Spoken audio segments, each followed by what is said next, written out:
जय माता दी दोस्तों, कैसे हैं आप सब। आप सबका स्वागत है आपके अपने चैनल शिव शक्ति प्रेरणा पर। दोस्तों, शिव पुराण की कथा में अभी तक आपने सुना कि सृष्टि की उत्पत्ति कैसे होती है। अब अगली कथा में हम सुनेंगे कि पापी गुण निधि की कथा, कि पापी गुण निधि को कैसे मोक्ष की प्राप्ति होती है। तो चलिए सुनते हैं आज की कथा।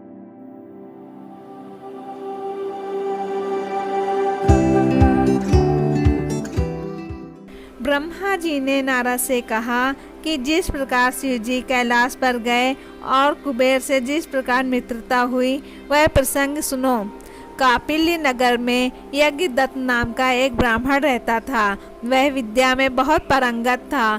उसका एक पुत्र था जिसका नाम गुणनिधि था। 8 वर्ष की आयु में उसका यज्ञोपवीत संस्कार कर दिया गया। वह अनेक विधाओं का ज्ञाता भी बन गया था, परंतु उसमें कुछ दुर्गुण भी आ गए थे, जैसे जुआ खेलना, गाने बजाने वाली महफिलों में जाना आदि। माता के कहने पर भी वह अपने पिता के पास नहीं जाता था।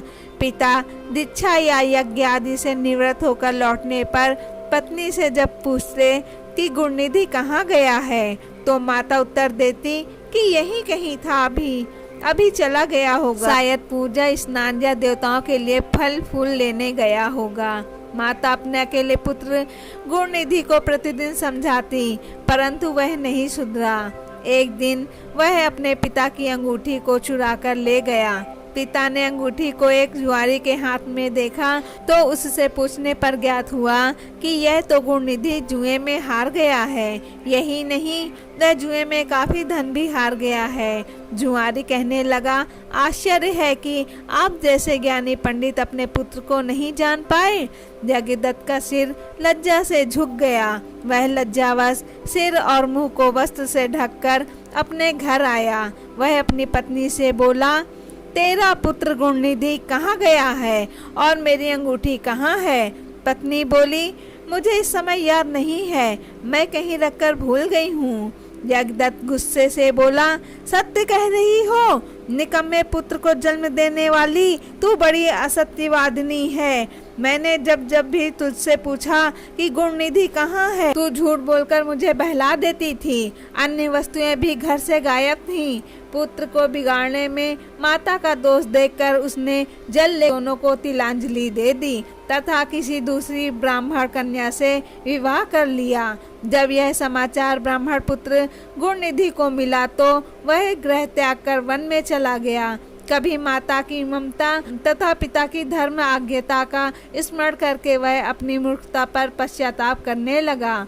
इस प्रकार चिंता से व्याकुल हो सायंकाल को एक शिव मंदिर के पास जाकर बैठ गया। वह भूख प्यास से व्याकुल हो रहा था। उसी समय कोई व्यक्ति सपरिवार शिवरात्रि का पूजन करने आया। उसने पूजा करने के बाद घर से लाए पकवान आदि शिवलिंग पर चढ़ाए और वहीं सभी सो गए। तब रात्रि में भूख से व्याकुल यज्ञदत्त के पुत्र गुणनिधि ने छिपकर मंदिर में प्रवेश किया और शिवलिंग पर चढ़ाया गया प्रसाद लेकर चंपत हो गया। परंतु उसी समय उसके पैरों की आवाज से सभी लोग जाग गए। उसे भागते हुए रक्षकों ने पकड़ लिया और उसकी इतनी पिटाई की कि वह मर गया। उसे यमदूत आकर ले जाने वाले थे कि उसी समय शिव जी के पार्षद भी उसे लेने आ पहुँचे। वे यम के दूतों से बोले, हे यमदूतों, इसे छोड़ दो। इसने जहाँ पाप किए हैं वहीं कुछ काम इसने धर्म वाले भी किए हैं। जैसे शिवलिंग पर गिरती हुई दीपक की छाया का इसने निवारण किया और रात्रि में इसने अपना वस्त्र फाड़कर दीपक में बत्ती भी डाली है। उसी प्रसंग में इसने शिव गुणों का भी श्रवण किया है। व्रत रखकर इसने शिव जी की पूजा व दर्शन भी किया है। स्थिर चित्त से द्वार पर बैठा रहा है।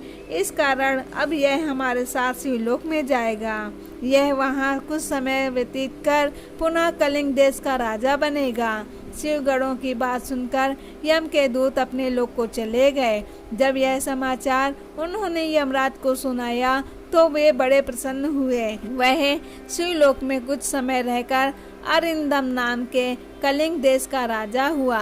शिव जी की थोड़ी सी सेवा भी बहुत फलदायक होती है। तो दोस्तों, आज की कथा बस यहीं तक। अगली कथा में हम जानेंगे कि गुण निधि को कुबेर पद की प्राप्ति कैसे होती है। दोस्तों, अगर अभी तक आपने मेरे चैनल को सब्सक्राइब नहीं किया तो प्लीज़ मेरे चैनल को सब्सक्राइब करें और मेरा वीडियो ये कैसा लगा आपको कमेंट करके बताएं। अब मिलते हैं अपने नए वीडियो में, तब तक के लिए जय माता दी।